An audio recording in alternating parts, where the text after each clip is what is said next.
E aí, pessoal, tudo bem? Vitor Aguiar falando, acompanhando aqui o andamento dos mercados globais nesta quarta-feira, e o dia é novamente muito negativo para as bolsas, não só aqui a Bolsa do Brasil, mas também para os mercados acionários globais.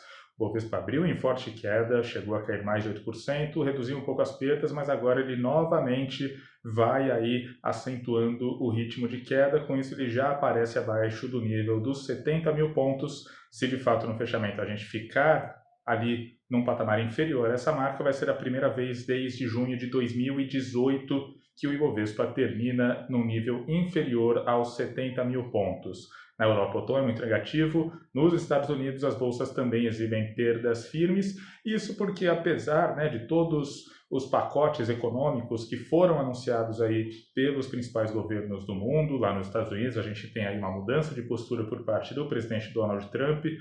Mesmo com toda essa mudança de postura, a gente vê que o mercado ele de fato está num tom muito pessimista em relação aos impactos do coronavírus para a economia mundial, né? A gente já tem notícias de que, por exemplo, lá na Europa, as principais montadoras de automóveis já estão sim considerando uma suspensão das atividades parcial ou total. A gente vê que o setor aéreo do mundo ele está num momento muito complicado. As principais empresas aéreas do mundo elas estão sim enfrentando dificuldades expressivas por causa da queda na demanda por viagens em meio à pandemia do coronavírus.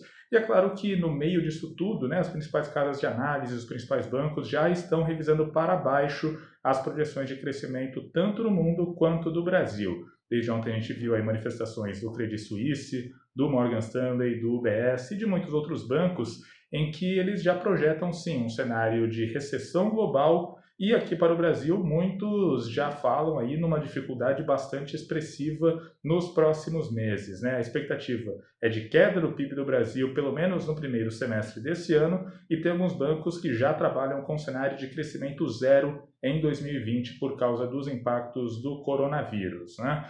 De fato, a situação da pandemia ela é muito preocupante. Lá na Europa, os casos continuam subindo num ritmo muito rápido. Nos Estados Unidos, a gente também vê aí um crescimento expressivo nas ocorrências da doença. E aqui no Brasil, infelizmente, ontem a gente teve a primeira confirmação por morte da Covid-19, né?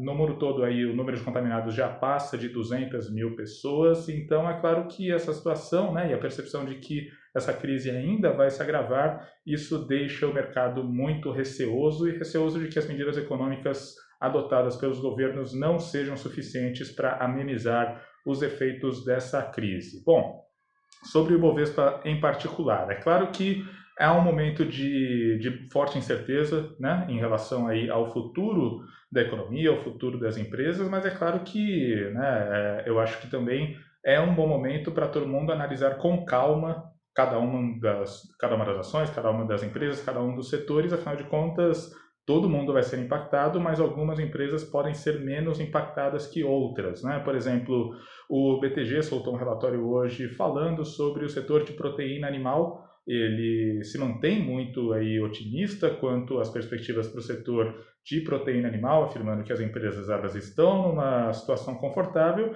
e que, por mais que o surto de coronavírus diminua o ritmo da atividade, a demanda aí por carnes, por proteínas animais, tanto no Brasil quanto no mundo, ela tende a ficar aí em níveis relativamente pouco alterados, né? Então, o BTG aponta aí o setor de proteína animal como uma potencial boa opção nesse momento aí de forte pessimismo no mercado acionário.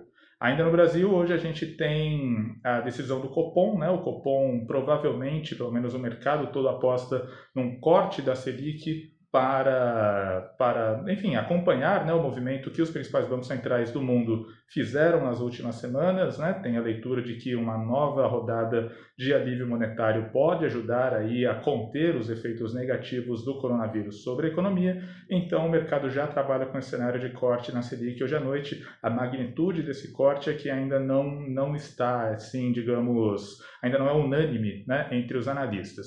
De qualquer maneira, um corte na Selic provavelmente não, vai provocar uma pressão adicional sobre o câmbio, tanto é que hoje o dólar à vista abriu em alta forte e rompeu pela primeira vez o nível dos R$ 5,10, o que é, novamente, uma máxima nominal em termos intradiários. Bom, aqui no Seu Dinheiro a gente vai continuar acompanhando toda a movimentação dos mercados, todo o noticiário referente ao coronavírus e, enfim, qualquer novidade, qualquer anúncio novo, tanto lá fora quanto aqui no Brasil, a gente vai sim atualizar tudo em tempo real e vai trazer as novidades para você, nosso leitor, mesmo nesse momento aí mais complicado em termos econômicos e em termos sociais. Bom, gente, eu sou o Vitor Aguiar. Lembrando que, se vocês forem encontrar alguém, cumprimento agora é só assim, igual eu estou fazendo, tchauzinho de longe. Infelizmente, a gente tem que diminuir o contato físico nesse momento de dificuldade. Tchau, tchau, gente. Até amanhã.